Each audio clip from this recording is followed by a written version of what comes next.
Assalamualaikum warahmatullahi wabarakatuh.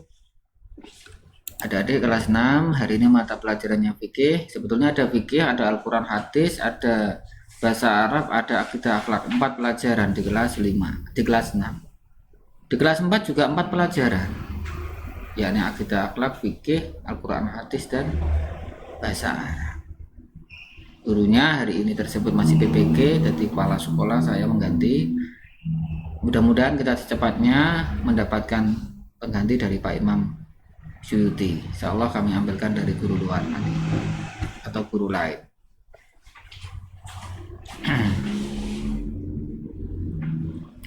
Ya, ini materinya tentang fikih, tentang makanan halal dan haram. Ya, ini makanan yang diperbolehkan oleh agama dan makanan yang dilarang oleh agama. Peta konsepnya seperti ini. Makanan nanti kita membahas tentang makanan halal. Untuk makanan haram nanti kita bahas pertemuan yang akan datang. Ya. Arti halal, arti makanan ya. Arti dulu nih. Kebanyakan tulisan arti makanan. Kata makanan berasal dari kata makan. Sedangkan bahasa Arab makanan itu berasal dari bahasa Arab at-ta'am atau at-ta'imah, yang artinya makanan. Jadi to'am itu artinya makanan. Halal berasal dari bahasa Arab yang mempunyai arti membolehkan, memecahkan, membebaskan, dan lain-lain. Secara istilah, kata halal diartikan sebagai segala sesuatu yang apabila dilakukan tidak mendapat hukuman atau dosa. Dengan kata lain, halal dapat diartikan sebagai perbuatan atau segala sesuatu yang diperbolehkan dalam syariat agama Islam. Jadi makanan halal diartikan segala sesuatu makanan yang dapat dikonsumsi oleh manusia, dapat dimakan oleh manusia, dan diperbolehkan aturan agama kita, yakni agama Islam. Hukum makanan halal. Pertama, pada dasarnya segala sesuatu yang diciptakan oleh Allah itu untuk kita semuanya. Hukumnya itu boleh. Dengan kata lain bahwa semua makanan pada dasarnya adalah halal sampai ada dalil yang menyebutkan bahwa makanan tersebut itu tidak boleh kita makan. Atau ada dalil yang jelas bahwa makanan tersebut itu hukumnya tidak boleh kita konsumsi. Ini Al-Baqarah dalilnya. Al-Baqarah ayat 29, huwallazi khalaqalakum ma fil ardi jami'an tsumma istawa ila as-sama'i fasawahunna sab'a samawati wa huwa bikulli syai'in alim.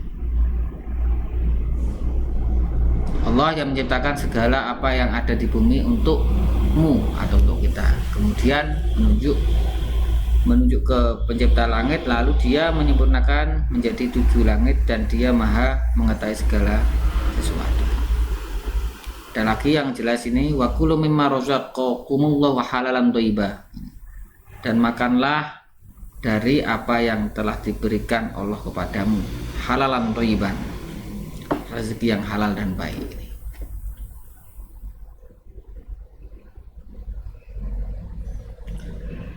Macam-macam makanan halal. Nomor 1, halal zatnya. Halal zatnya itu makanannya itu halal, makanannya sendiri itu halal. Zatnya pisang kan halal, tela. Ini makanan yang berasal dari binatang maupun tumbuhan yang tidak diharamkan oleh Allah. Jadi ini makanan ini baik dari tumbuhan atau makanan yang tidak diharamkan. Ada yang tumbuhan diharamkan, ada ganja itu tidak boleh toh. Dari binatang buahnya itu. Yang kedua dijelaskan di dalam Al-Quran, hadis, ijma' dan qiyas. Ada dasarnya kita boleh memakan. Yang ketiga bermanfaat bagi pertumbuhan kesehatan. Ada kata-kata kesehatan manusia secara umum. Yang keempat tidak merusak badan, akal maupun pikiran. Kalau kita makan merusak akal atau pikiran tetap tidak boleh.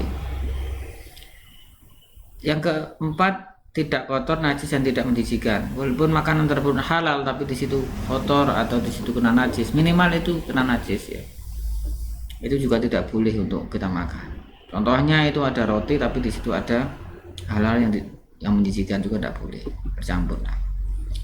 Jadi halal zatnya seperti itu. Makanannya sendiri, dilihat dari makanannya sendiri itu halal. Yang kedua, halal cara memperolehnya. Jadi makanannya sudah halal, tapi cara kita memperolehnya itu juga halal, mendapatkannya. Ini makanan halal dapat menjadi haram apabila diperoleh melalui hasil mencuri. Walaupun bisa tapi mencuri tetap halal, tetap haram, tidak boleh.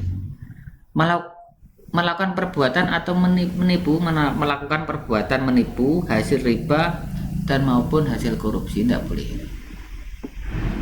Walaupun halal, tapi hasil kita tersebut mencuri, korupsi ataupun menipu orang lain. Ini dari segi makanannya zatnya sudah halal, tapi cara memperolehnya tidak boleh, tidak dibenarkan agama juga menjadi tidak halal. Yang ketiga, halal cara memprosesnya itu juga halal. Contohnya ini daging sapi, tapi kita proses dengan barang-barang yang tidak diperbolehkan oleh agama juga tidak boleh. Apabila makanan sudah diperoleh dengan cara halal dengan banyak bahan baku yang halal pula, jika makan tersebut diproses dengan menggunakan suatu yang haram, masakannya dicampuri yang lain-lain, itu juga tidak boleh. Halal cara menyajikannya sudah halal, tapi makanan tersebut itu disajikan dalam piring yang terbuat dari emas, kan tidak boleh. Semuanya emas murni juga tidak boleh. Jadi halal tersebut cara zatnya, makanannya sendiri halal, cara memperolehnya, cara memprosesnya, cara menyajikannya. Jadi 4 ini harus semuanya diperbolehkan oleh agama. Membiasakan mengonsumsi makanan halal. Ya, cara membeli kita, apabila kita membeli daging, hendaknya membeli tempat yang orang muslim. Itu. Mendapatkan makanan dengan cara yang baik, tidak mencuri, membeli makanan dengan uang yang diperbolehkan dengan cara yang benar, menghindari makanan-makanan yang telah ada dalilnya, dalam arti kita menghindari makanan yang telah ada dalil yang melarang mengkonsumsi makanan tersebut.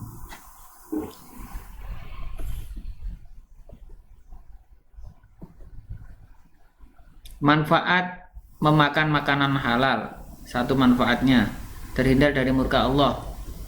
Tubuh kita akan selalu sehat, akan menghasilkan hati dan pikiran yang bersih, akan diberi rezeki yang halal dan dilipat gandakan oleh Allah. Menunjukkan pada umat lain bahwa Islam adalah agama yang baik dan hanya mengajarkan kebaikan. Dalilnya ini, hikmah mengonsumsi makanan halal nomor 1, yakni mendapat kesehatan hati dan jasmani. Ada dalil dari Abu Hurairah itu. Terus yang kedua tersebut itu dikabulkan doanya. Terus yang ketiga dijauhkan dari siksa api neraka. Ada lagi makanan yang halal menumbuhkan perbuatan yang baik.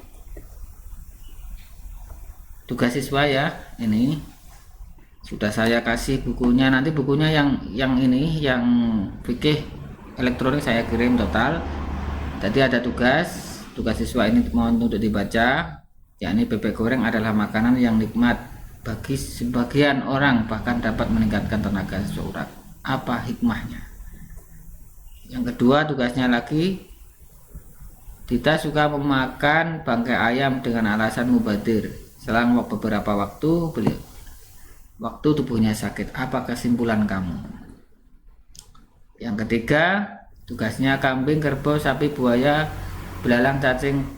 Kelompokkan mana binatang yang boleh atau halal dan binatang yang haram. Dikelompokkan, ini halal, ini haram.